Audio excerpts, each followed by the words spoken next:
مکہ سے کہیں اور جا کر واپس آئیں تو کیا احرام میں آنا ضروری ہوگا؟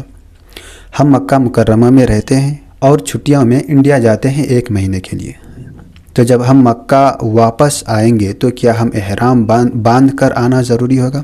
نیز جب ہم جدہ یا طائف گھومنے کے لیے جائیں گے تو وہاں سے واپس آتے وقت بھی احرام باندھ کر آنا ضروری ہوگا؟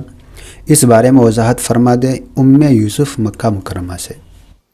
دیکھیں، جدہ تو میقات کے اندر ہے، تو جدہ سے واپس آتے ہوئے تو احرام باندھ کے آنا ضروری نہیں ہے، کر لیں تو اچھی بات ہے، لیکن طائف اگر گئے یا انڈیا گئے تو پھر واپسی پہ آپ کو میقات سے آپ بغیر احرام کے نہیں گزر سکتے، کیونکہ مکہ جا رہے ہیں نا آپ۔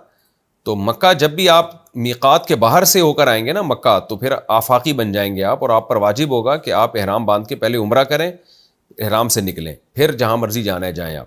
تو اگر آپ انڈیا جاتے ہیں یا طائف جاتے ہیں تو واپسی پہ آپ پر عمرہ واجب ہو جاتا ہے اگر مکہ آ رہے ہیں آپ۔